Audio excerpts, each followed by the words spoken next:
Hello everyone, welcome to economics class, second PUC, chapter number 4, that is the theory of firm under perfect computation. This is the video number 2. In the video number 1, we have discussed detailedly about perfect computation features. These are the things we are studied in the chapter number 4th in the video number 1st. So today we move on to the another aspect, that is revenue aspect, that is revenue concept. After the knowing of the perfect computation, inside the perfect computation there is a concept of revenue. It will comes. We know that one in the previous classes about the revenue ಅಂತಂದರೆ ಏನು ಅಂತ ನಾವು already ಓದ್ಕೊಳ್ತಾ ಬಂದಿದ್ದೀವಿ. In the previous ಚಾಪ್ಟರ್ಗಳಲ್ಲಿ revenue ಬಗ್ಗೆನೂ ನಾನು ಹೇಳಿದ್ದೆ. Revenue ಅನ್ನೋದೇ ಒಂದು ಸಪ್ರೇಟ್ ಕಾನ್ಸೆಪ್ಟ್, ಕಾಸ್ಟ್ ಅನ್ನೋದೇ ಒಂದು ಸಪ್ರೇಟ್ ಕಾನ್ಸೆಪ್ಟ್ಗಳು ಆಗಿರ್ತವೆ. ಅದಕ್ಕೆ ರೆವಿನ್ಯೂ ಅನ್ನೋದನ್ನು ಸಪ್ರೇಟಾಗಿ ನಾವು ಮತ್ತೆ ಓದ್ತೀವಿ ಮುಂದೆ ಅಂತೇಳಿ ನಾನು ಪ್ರೀವಿಯಸ್ ಚಾಪ್ಟರ್ಸಲ್ಲಿ ಎಕ್ಸ್ಪ್ಲೇನ್ ಮಾಡಬೇಕಾದ್ರೆ ಹೇಳಿದ್ದೆ. So and then now we are in the concept of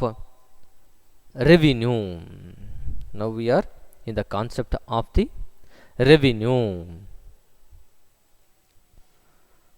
Where first one is total revenue.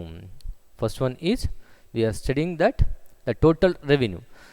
Before that one, here we are going to be observing that a firm that believes that it can sell as a many units of the good as it want to, setting a price less than or equal to market price. But so this is in the case, surely there is no reason to set a price lower than the market price.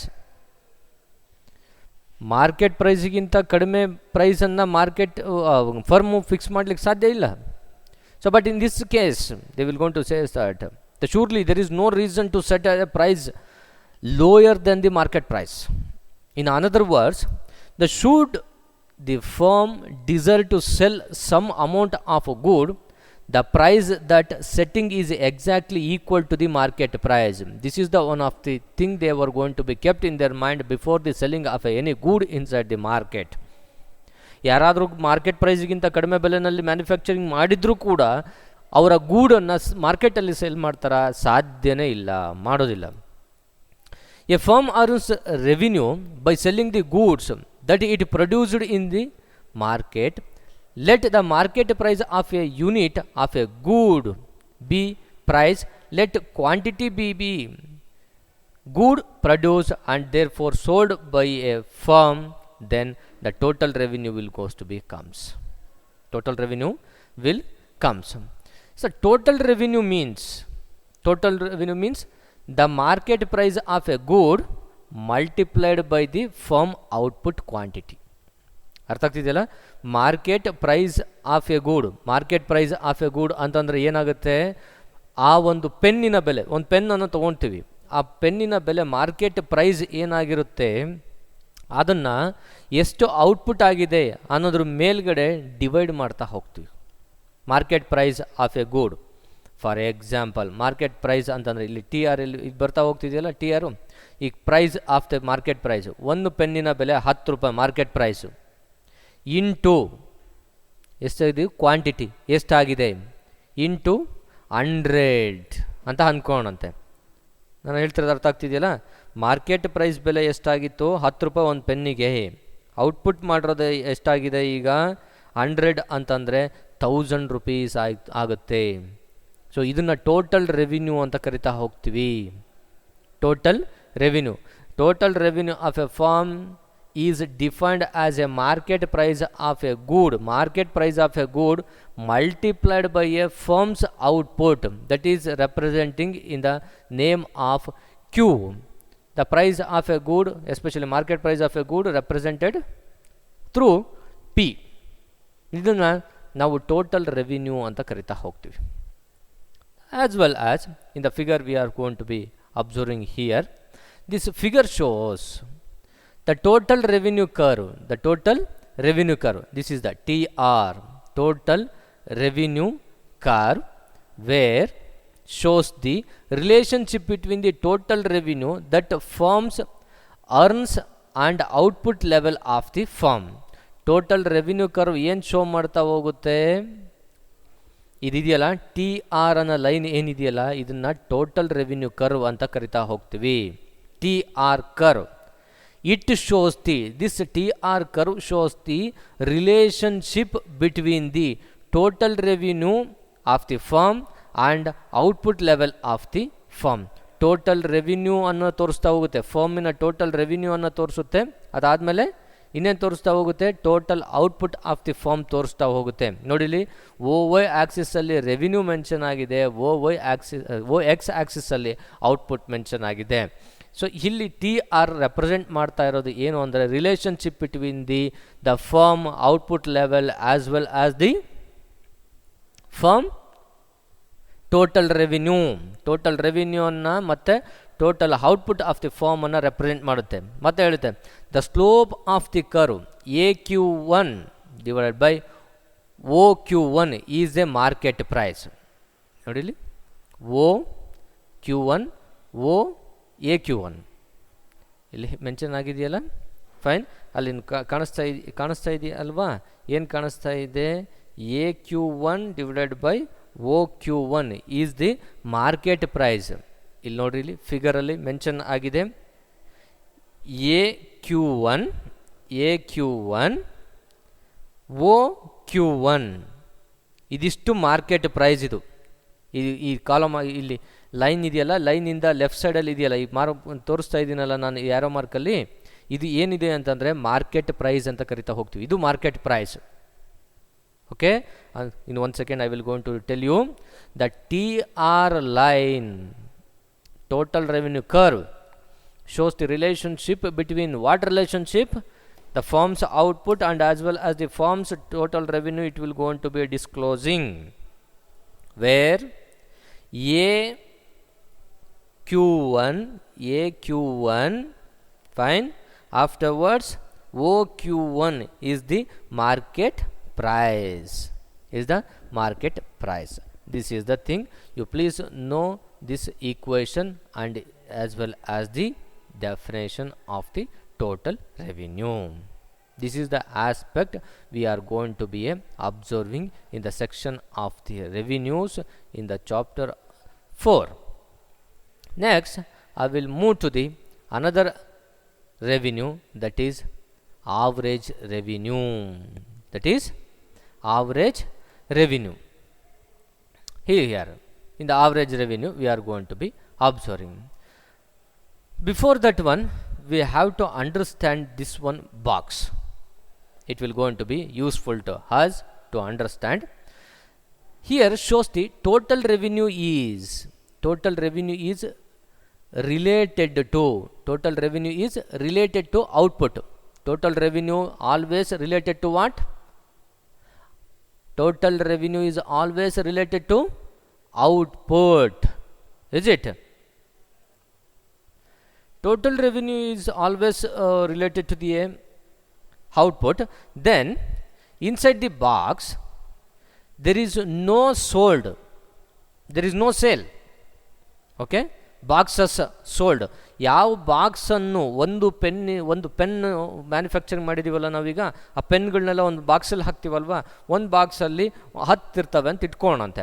10 ಇರುವಂಥದ್ದು ಒಂದು ಬಾಕ್ಸನ್ನು sale ಮಾಡಿದ್ದೀವ ನಾವು ಅಂತಂದರೆ ಇಲ್ಲ. Sale ಮಾಡದಿಲ್ದಾಗ ಏನಾಗುತ್ತೆ ಅಂತಂದರೆ there is no sale, there is no total revenue. So that's why no sale 0. Afterwards no total revenue is also 0, is it? So then see, TR is equal to 0 if no one box of a candles is sold. ಕ್ಯಾಂಡಲ್ನ ತೊಗೊಂಡಿದ್ದಾನೆ ಅವನು, ಕ್ಯಾಂಡಲ್ನ ನಾವು ತೊಗೊಳೋಣ. Candle ತೊಗೋಬೇಕು ಅಂತಿಲ್ಲ, ನಾವು we can change the ಗೂಡ್, ನಾವೇನು ಬೇಕಾದ್ರೂ changes ಮಾಡ್ಕೋಬೋದು. ಇಲ್ಲಿ ಕ್ಯಾಂಡಲ್ಸನ್ನು ತೊಗೊಳ್ತಾ ಬಂದಿದ್ದಾನೆ, ನಾವು ಕ್ಯಾಂಡಲ್ಸನ್ನು ಹೇಳ್ಕೊತಾ ಹೋಗೋಣ. there is equal to 0. When no box is sold, then TR is equal to 0. Then second one ಹೇಳ್ತಾನೆ, TR is equal to 1, then it is 10 rupees 10. So if 2 boxes of the candles produce, total revenue is 2 into 10 is equals to 20. ಹೌದಿಲ್ಲ? ಯಾಕಂದರೆ ಇದನ್ನು ಯಾಕೆ ಹೇಳ್ತಾ ಇದ್ದೀವಿ ಅಂತಂದರೆ, ಇಲ್ಲಿ total revenue ಇದನ್ನು ಹೇಳ್ತಿರೋದು ಅದು ತಾನೆ ನಾವು ಪ್ರೈಸ್ ಆ್ಯಂಡ್ ಕ್ವಾಂಟಿಟಿ ಅಂತ ಕರಿತಾ ಹೋಗ್ತಿದ್ವಿ. ಇಲ್ಲೂ ಮಲ್ಟಿಪ್ಲಿಕೇಶನ್ ಮಾಡಿದ ಅವನು, ಹೌದಾ? 1 box into 10 rupees, 2 box 20 rupees, likewise. So they are sold. ಒಂದು ಬಾಕ್ಸಿನ ಬೆಲೆ 10 ರೂಪಾಯಿ. ಹಾಗಾದರೆ 2 ಬಾಕ್ಸನ್ನು ಮಾರಿದಾನೆ ಅಂತಂದರೆ 20 ರೂಪಾಯಿ ಟೋಟಲ್ ರೆವಿನ್ಯೂ ಬಂತು. ಒಂದು ಬಾಕ್ಸಿನ ಬೆಲೆ 10 ರೂಪಾಯಿ ಆದರೆ 3 ಬಾಕ್ಸ್ ಮಾಡಿದಾನೆ ಅಂದರೆ ಟೋಟಲ್ ರೆವಿನ್ಯೂ ಎಷ್ಟಾಯಿತು? 30 ರೂಪಾಯಿ ಆಯಿತು. So this is the thing we are observing here. Later words come to the concept of average revenue. Average ರೆವಿನ್ಯೂಗೆ ಬರೋಣ. ಈಗ ಟೋಟಲ್ ರೆವಿನ್ಯೂ ಆಯಿತು, ಆವ್ರೇಜ್ ರೆವಿನ್ಯೂ ಬಗ್ಗೆ ಮಾತಾಡ್ತಾ ಹೋಗ್ತೀವಿ. ಆವ್ರೇಜ್ ರೆವಿನ್ಯೂ ಅಂತಂದರೆ ಏನು ಡಿಫೈನ್ ಮಾಡ್ಬೋದು ಅಂತಂದರೆ, total revenue per unit of output. Per unit of output. Per unit ಅಂತಂದರೆ ಒಂದು ಬಾಕ್ಸಿಗೆ, ಒಂದು ಬಾಕ್ಸು. ಈಗ 2 ಬಾಕ್ಸ್ ಸೇಲ್ ಆಗಿದೆ ಅಂತಂದರೆ 2 ಬಾಕ್ಸಿಂದ ಎಷ್ಟು ರೆವಿನ್ಯೂ ಬಂದಿದೆ ಅನ್ನೋದನ್ನು ನಾವು ಕ್ಯಾಲ್ಕುಲೇಷನ್ ಮಾಡೋದಿಲ್ಲ, ಆವ್ರೇಜ್ ತೆಗಿತೀವಿ. ಒಂದೊಂದು ಬಾಕ್ಸಿಂದ ಎಷ್ಟಾಗಿದೆ, ಒಂದೊಂದು ಬಾಕ್ಸಿನ ನೋಡು. ಒಂದು ಬಾಕ್ಸಿನ ಪ್ರೈಸ್ ಎಷ್ಟಾಗಿತ್ತು? 10 ರೂಪಾಯಿ ಇತ್ತು. 10 ರೂಪಾಯಿ ಒಂದು ಬಾಕ್ಸಿನ ಬೆಲೆ ಆದರೆ 2 ಬಾಕ್ಸಿಗೆ ಬೆಲೆ ಎಷ್ಟಾಗುತ್ತೆ? 20 ರೂಪಾಯಿ ಆಗುತ್ತೆ. ಈ 20 ರೂಪಾಯಿ ಅನ್ನೋದನ್ನು ಟೋಟಲ್ ರೆವಿನ್ಯೂ ಅಂತ ಕರಿತೀವಿ. ಅದನ್ನೇ ನಾವೇನು ಹೇಳ್ತೀವಿ, ಒಂದು ಬಾಕ್ಸಿಗೆ ಎಷ್ಟಾಯಿತು ಅಂತಂತ ನೋಡಿದಾಗ ಅದನ್ನು ಆವ್ರೇಜನ್ನು ಕೌಂಟ್ ಮಾಡ್ತಾ ಹೋಗ್ತೀವಿ. ಫೈನ್. ಆವ್ರೇಜನ್ನು ಕೌಂಟ್ ಮಾಡಿ ನೋಡಿಲ್ಲ, ಆವ್ರೇಜ್ ರೆವಿನ್ಯೂವನ್ನು ಹೇಗೆ ಕ್ಯಾಲ್ಕುಲೇಷನ್ ಮಾಡ್ತೀವಿ ಅಂತ. Average revenue is equals to TR, total revenue divided by the quantity. Total revenue divided by quantity. So or else ಇನ್ನೂ ಮಾಡಬೇಕು ಅಂತಂದರೆ P into Q divided by Q is equals to P ಅಂತ ಬರುತ್ತೆ. So ಇದನ್ನು ಅಷ್ಟೊಂದು observation ಬೇಡ ನಿಮಗೆ. Equation ಏನು AR ಆವ್ರೇಜ್ ರೆವಿನ್ಯೂದು ಈಕ್ವೇಷನ್ ಏನಪ್ಪ ಅಂತಂದರೆ, ಇದು ಕನ್ಫ್ಯೂಷನ್ ಪಾರ್ಟ್ ಆಗ್ತಾ ಹೋಗುತ್ತೆ, ಇದಕ್ಕೆ ಫರ್ದರ್ ಎಕ್ಸ್ಪ್ಲನೇಷನ್ ಮತ್ತೆ ಬೇಕಾಗ್ತಾ ಹೋಗುತ್ತೆ. ಸೊ ಸುಮ್ಮನೆ ಕನ್ಫ್ಯೂಷನ್ ಕ್ರಿಯೇಷನ್ ಏನು ಬೇಡ. So I will gonna to directly tell you the equation of average revenue. That is AR is equals to TR divided by Q. Okay, here the price taking firm average revenue equals to the market price. Average revenue equals to the market price. Yeah, average revenue equals to the market price. Here we are observed that, see here, price line will goes to be comes in the average revenue. This is the price line. See, price line shows the relationship between the market price and the firm output level. Price line ತೋರಿಸ್ತಾ ಹೋಗ್ತಿದೆ. ಏನನ್ನು ತೋರಿಸ್ತಾ ಇದೆ? Market price, relationship between the market price ಮತ್ತು firm output level ಅನ್ನು ತೋರಿಸುತ್ತೆ price line. ಹೇಗೆ TR ತೋರಿಸ್ತು ಅಂತ ಹೇಳಿದ್ವಲ್ಲ ನಾವು, TR ಏನು ಶೋ ಮಾಡ್ತಾ ಹೋಗ್ತಿತ್ತಿಲ್ಲಿ? TR ಏನು ಶೋ ಮಾಡುತ್ತೆ? Total revenue of the firm earns and the total level of the total output level of the firm ಅಂತ ಹೇಗೆ ಶೋ ಮಾಡ್ತಾ ಹೋಗ್ತೋ, ಇಲ್ಲಿ ಪ್ರೈಸ್ ಲೈನ್ ಏನು ತೋರಿಸ್ತಾ ಹೋಗುತ್ತೆ? Relationship between the market price and firm output level. Firm output level ಅನ್ನು ಈ price line show up ಮಾಡ್ತಾ ಹೋಗ್ತಾ ಇದೆ. Is it? So afterwards this price line shows a vertical height of the price line is equal to the market price. Fine, equal to the vertical. Okay, horizontal illa vertical ide, price line equal to the market price. Market price ide enide nodili, OP amount of price, this is the or nothing but a OX axis shows the output, OY axis shows the price. P here ಇಲ್ಲಿ ನಾವು ಇನ್ನೊಂದು mark ಮಾಡ್ತಾ ಹೋಗ್ತೀವಿ. So ಅಲ್ಲಿ mark ಮಾಡಬೇಕಾಗಿತ್ತು, ನಾವು ಅಲ್ಲಿ mention ಆಗಿಲ್ಲ. ಅಲ್ಲಿ ಇದನ್ನು PP ಲೈನ್ ಅಂತ ಕರಿತಾ ಹೋಗ್ತೀವಿ. PP line is the price line. So it must be equal to the market price. PP line, PP line is nothing but a price line equal to the market price. ಆವಾಗ ಮಾತ್ರ average revenue ಬರ್ತಾ ಹೋಗುತ್ತೆ, ಇಲ್ಲದ್ರೆ ಬರೋದಿಲ್ಲ. ಅದು equal ಆಗಲ್ಲ sir, equal ಆಗಿಲ್ಲ ಅಂದರೆ ಬರಲ್ಲ ಸರ್, ಅಷ್ಟೇ. True or false? It's not equal, then it is not comes to the equal to the market price. It is equal, yes, it is definitely it will comes to the equal to the market price. So ಇದನ್ನು ನಾವು average revenue ಒಳಗಡೆ ನಾವು ನೋಡ್ತಾ ಹೋಗ್ತೀವಿ.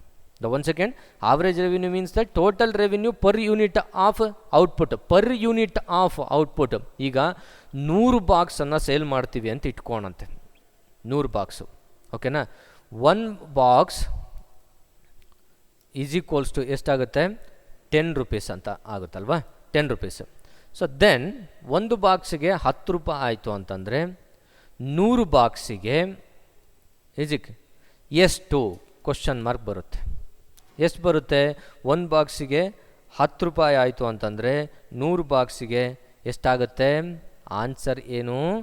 1000 rupees ಆಗುತ್ತೆ. ಇದನ್ನು total revenue ಅಂತ ಕರಿತೀವಿ. 1000 ಅನ್ನೋದು ಟೋಟಲ್ ರೆವಿನ್ಯೂ. ಈ 1000ಅನ್ನು ನಾವೇನು ಮಾಡ್ತಾ ಹೋಗ್ತೀವಿ ಅಂತಂದರೆ ಆವ್ರೇಜ್ ರೆವಿನ್ಯೂಗೆ ತೊಗೊಂಬಂದಾಗ ಆವ್ರೇಜಲ್ಲಿ ಕೌಂಟ್ ಮಾಡ್ತಾ ಹೋಗ್ತೀವಿ. ಹೆಂಗೆ ಆವ್ರೇಜಲ್ಲಿ ನೋಡಲಿ?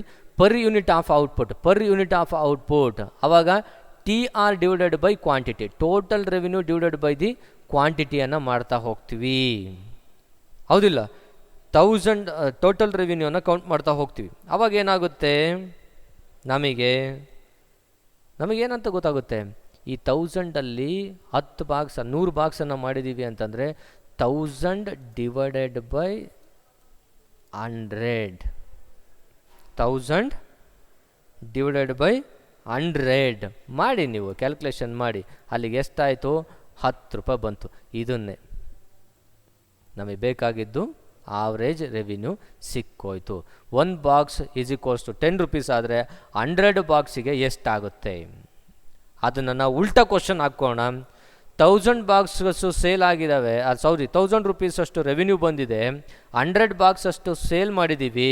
ಸೊ 1 ಬಾಕ್ಸಿನ ಪ್ರೈಸ್ 10 ರೂಪಾಯಿ ಆದರೆ, 1 ಬಾಕ್ಸಿಗೆ ಎಷ್ಟು ಆವ್ರೇಜ್ ರೆವಿನ್ಯೂ ಬರುತ್ತೆ ಅಂತ ಕ್ಯಾಲ್ಕುಲೇಷನ್ ಮಾಡಿಕೊಂಡಾಗ ನಮಗೆ ಸಿಗೋದು ಆನ್ಸರ್ 10 ಅಂತ ಬರುತ್ತೆ. ಅರ್ಥ ಆಯಿತು? ಸೊ ಇದನ್ನು ನಾವು ಅಬ್ಸರ್ವೇಷನನ್ನು ನಾವು ಮಾಡ್ತಾ ಹೋಗ್ತೀವಿ. So let us see next one revenue, that is marginal revenue. Marginal ರೆವಿನ್ಯೂವನ್ನು ನಾವು ಈಗ ನೋಡ್ತಾ ಹೋಗ್ತೀವಿ. ಏನು ಮಾರ್ಜಿನಲ್ ರೆವಿನ್ಯೂ ಅಂತಂದರೆ ಟೋಟಲ್ ರೆವಿನ್ಯೂ ಆಯಿತು, ಆವರೇಜ್ ರೆವಿನ್ಯೂ ಆಯಿತು. ಈಗ come to the aspect of marginal revenue. Marginal revenue ಹೇಗೆ? ಮಾರ್ಜಿನಲ್ ಅಂತಂದರೆ ಅಡಿಷನಲ್ ಆಗಿರ್ತಾ ಹೋಗುತ್ತೆ. See, the marginal revenue defined as the increase in total revenue for a unit increase in the firm output. ನೋಡಿ, very sensitive definition, ನೀವು ತುಂಬ ಕ್ಲೀನಾಗಿ ಅರ್ಥ ಮಾಡ್ಕೋಬೇಕು. ಎಕ್ಸಾಮಿನೇಷನ್ನಲ್ಲೂ ಕೇಳುವಂಥ ಸಾಧ್ಯತೆ ಇರುತ್ತೆ. ಏನಾಗ್ತಾ ಹೋಗುತ್ತೆ? Change in total revenue per unit of change in firms output ಅಂತ ಕರಿತಾ ಹೋಗ್ತಾರೆ. ಅದನ್ನು ಮಾರ್ಜಿನಲ್ ರೆವಿನ್ಯೂ. ಸಿ, ಇನ್ನೊಂದ್ಸಲ ಹೇಳ್ತಾ ಹೋಗ್ತೀನಿ. Change in total revenue, change in total revenue per unit of change in the firms output is called marginal revenue. Change in total revenue ನಲ್ಲಿ change ಆಗುತ್ತೆ ಯಾವಾಗ? Per unit of change in the firm output. Total revenue change ಆಗುತ್ತೆ ಯಾವಾಗ? Change ಆಗುತ್ತೆ ಅಂದರೆ firm ಔಟ್ಪುಟ್ಟಲ್ಲಿ changes ಆದಾಗ ಅದನ್ನು ನಾವೇನಂತ ಕರಿತಾ ಹೋಗ್ತೀವಿ ಅಂತಂದರೆ ಮಾರ್ಜಿನಲ್ ರೆವಿನ್ಯೂ ಅಂತ. ಅಂದರೆ ಔಟ್ಪುಟ್ಟಲ್ಲಿ ಬದಲಾವಣೆ ಆದಾಗ ನಮಗೆ ಟೋಟಲ್ ರೆವಿನ್ಯೂನಲ್ಲಿ ಬದಲಾವಣೆ ಆಗುತ್ತೆ. ಈ ಬದಲಾವಣೆಯನ್ನು ನಾವೇನಂತ ಕರಿತಾ ಹೋಗ್ತೀವಿ ಅಂದರೆ ಮಾರ್ಜಿನಲ್ ರೆವಿನ್ಯೂ ಅಂತ ಕರಿತಾ ಹೋಗ್ತೀವಿ. So see example also they are going to given. 2 box of a candle 20 rupees. The total revenue for the sale of 3 box of candles is ₹30. ಅಂದರೆ ಇವನು ಟೇಬಲಲ್ಲಿ ಏನು ಹೇಳ್ತೀಯ ನೋಡಿಲ್ಲಿ, ಪರ್ ಯೂನಿಟಲ್ಲಿ ಚೇಂಜ್ ಆಯಿತು ಅಂದರೆ ಔಟ್ಪುಟ್ಟಲ್ಲಿ ಚೇಂಜ್ ಆಗ್ತಾ ಹೋಯಿತು. ಔಟ್ಪುಟ್ಟಲ್ಲಿ ಅಂದರೆ 1 ಬಾಕ್ಸು 2 ಬಾಕ್ಸು 3 ಬಾಕ್ಸು ಔಟ್ಪುಟ್ಟಲ್ಲಿ ಚೇಂಜಸ್ ಆದಾಗ ಟೋಟಲ್ ರೆವಿನ್ಯೂನಲ್ಲಿ ಚೇಂಜಸ್ ಆಗ್ತಾ ಹೋಗ್ತಾ ಇದೆ, ಹೌದಿಲ್ಲ? 10, 20, 30 ಅಂತೇಳಿ ಈ ಚೇಂಜಸ್ಸನ್ನೇ ನಾವೇನು ಹೇಳ್ತಾ ಹೋಗ್ತೀವಿ ಅಂತಂದರೆ ಮಾರ್ಜಿನಲ್ ರೆವಿನ್ಯೂ ಅಂತ ಕರಿತಾ ಹೋಗ್ತೀವಿ. Have you catching my point? So this is called as the marginal revenue. The once again I will tell you, increase in total revenue for a unit increase in the firm output. Total ಏನಾಗುತ್ತೆ, total ರೆವಿನ್ಯೂನಲ್ಲಿ increase ಆದಾಗ firm output increase ಆಗಿದೆ ಅಂತ. So ಅದಕ್ಕಿಂತ best ಇದು definition ಏನಂತ ಹೇಳ್ಬೋದು ಅಂತಂದರೆ, ನಾ ಇಲ್ಲಿ ಮೆನ್ಷನ್ ಮಾಡಿದ್ದೀನಲ್ಲ, the change in total revenue per unit of change in firm's output is called marginal revenue. Is called marginal revenue. ಇದನ್ನು ನಾವು ಮಾರ್ಜಿನಲ್ ರೆವಿನ್ಯೂ ಅಂತ ಕರಿತಾ ಹೋಗ್ತೀವಿ. ಈ ಮಾರ್ಜಿನಲ್ ರೆವಿನ್ಯೂನನ್ನು ನಾವು ಈಕ್ವೇಷನಲ್ಲಿ ಹೇಳ್ತಾ ಹೋಗ್ತೀವಿ. ಈಕ್ವೇಷನಲ್ಲಿ ಮಾರ್ಜಿನಲ್ ರೆವಿನ್ಯೂ ಅಂತಂದ್ರೆ ಏನು, ಅಥವಾ ಈಕ್ವೇಷನಲ್ಲಿ ಹೇಗೆ ಹೇಳ್ತಾ ಹೋಗ್ತೀವಿ? Change in total revenue divided by the change in the quantity. Change in total revenue change in quantity. ಕ್ವಾಂಟಿಟೀಸ್ನಲ್ಲಿ ಚೇಂಜಸ್ ಆಗೋದನ್ನೇ change in total revenue divided by change in the quantity. It is called as marginal revenue. It is called as marginal revenue. So this is the aspect we are going to be observing in this class.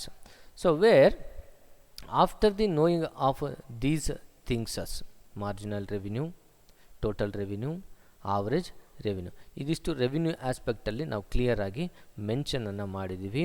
The price ಲೈನನ್ನು ಏನು ಹೇಳ್ತಾ ಹೋಗುತ್ತೆ, straight line is called, price line always be straight line. Straight line is called price line ಅಂತ ಅಬ್ಸರ್ವೇಷನ್ಸನ್ನು ನಾವು ಮಾಡ್ತಾ ಹೋದ್ವಿ. So ಇವತ್ತಿನ ಕ್ಲಾಸಲ್ಲಿ ನಾವು ನೋಡಿರೋದು ರೆವಿನ್ಯೂ ಕಾನ್ಸೆಪ್ಟ್ಸ್ಗಳನ್ನು ನಾವು ನೋಡ್ತಾ ಬಂದಿದ್ದೀವಿ. ಇನ್ ದ ನೆಕ್ಸ್ಟ್ ಕ್ಲಾಸಲ್ಲಿ ನಾವು ಮುಂದೆ ಹೋಗ್ತಿದ್ವಿ ಪ್ರಾಫಿಟ್ ಮ್ಯಾಕ್ಸಿಮೈಸೇಷನ್ ಬಗ್ಗೆ. ಪ್ರಾಫಿಟ್ ಮ್ಯಾಕ್ಸಿಮೈಸೇಷನ್ ಬಗ್ಗೆ ನಾವು ನೋಡ್ತಾ ಹೋಗ್ತೀವಿ. ಅಲ್ಲಿ ಡಿಫ್ರೆಂಟ್ ಕಂಡೀಷನ್ಸ್ ಮೇಲೆ ಪ್ರಾಫಿಟ್ ಮ್ಯಾಕ್ಸಿಮೈಸೇಷನನ್ನು ನಾವು ನೋಡ್ತೀವಿ. ಸೊ ಆವಾಗ ನೆಕ್ಸ್ಟ್ ಕ್ಲಾಸಲ್ಲಿ, ನೆಕ್ಸ್ಟ್ ವಿಡಿಯೋದಲ್ಲಿ I will going to be tell you ಹೇಗೆ ಆಗುತ್ತೆ ಅಂತ. ಫಸ್ಟ್ ನೀವು ಈ ಕ್ಲಾಸಲ್ಲಿ ಏನು ಅರ್ಥ ಮಾಡ್ಕೋಬೇಕು ಅಂದರೆ, ಟೋಟಲ್ ರೆವಿನ್ಯೂ ಅಂತಂದ್ರೇನು, ಟೋಟಲ್ ರೆವಿನ್ಯೂ ಈಕ್ವೇಷನ್ ಏನು, ಈ ಫಿಗರ್ಸಲ್ಲಿ ಮತ್ತು ಡೀಟೇಲ್ಡ್ ಎಕ್ಸ್ಪ್ಲನೇಷನ್ಸ್ ಇದೆ. ಈ ಫಿಗರ್ಸ್ಗಳನ್ನ ಎಕ್ಸಾಮಿನೇಷನಲ್ಲಿ ಕೇಳುವ ಸಾಧ್ಯತೆಗಳು ಕಡಿಮೆ ಇದೆ. ಸೊ ನೀವು ಪ್ರಾಕ್ಟೀಸನ್ನು ಮಾಡಿ ಮನೆಯಲ್ಲಿ ಟೋಟಲ್ ರೆವಿನ್ಯೂ ಕರ್ವ್ ಹೇಗಿರುತ್ತೆ ಏನು ಹೇಳ್ತಾ ಹೋಗುತ್ತೆ. ಆಫ್ಟರ್ವರ್ಡ್ಸ್ ನೀವು ಆವ್ರೇಜ್ ರೆವಿನ್ಯೂಗೆ ಬರ್ತೀರಿ. ಆವ್ರೇಜ್ ರೆವಿನ್ಯೂ ಅಂತಂದರೆ ಏನು ಅಂಥೇಳಿ ನಿಮಗೆ ಗೊತ್ತಾಗ್ತಾ ಹೋಗುತ್ತೆ. ಆವ್ರೇಜ್ ರೆವಿನ್ಯೂದು ಎಕ್ಸ್ಪ್ಲನೇಷನ್ಸ್ ಮಾಡಿದೆ, ಅದು ಆವ್ರೇಜ್ ರೆವಿನ್ಯೂ ಬಗ್ಗೆನೂ ನಿಮಗೆ ಗೊತ್ತಾಗಿದೆ. ಸೊ ಅದಾದಮೇಲೆ ನೆಕ್ಸ್ಟ್ ಆವ್ರೇಜ್ ರೆವಿನ್ಯೂನ ಹೇಗೆ ಕ್ಯಾಲ್ಕುಲೇಷನ್ ಮಾಡ್ತೀವಿ ನೋಡಿ. AR = TR divided by Q, ಇಷ್ಟನ್ನು ಮಾತ್ರ ಹೇಳಿದರೆ ನೀವು ಸಾಕು. AR = TR divided by Q, ಇದನ್ನು ನಾವು ಏನಂತ ಕರಿತಾ ಹೋಗ್ತೀವಿ, ಆವ್ರೇಜ್ ರೆವಿನ್ಯೂ ಅಂತ ಮೆನ್ಷನ್ ಮಾಡ್ತೀವಿ. Later words last one is the marginal revenue.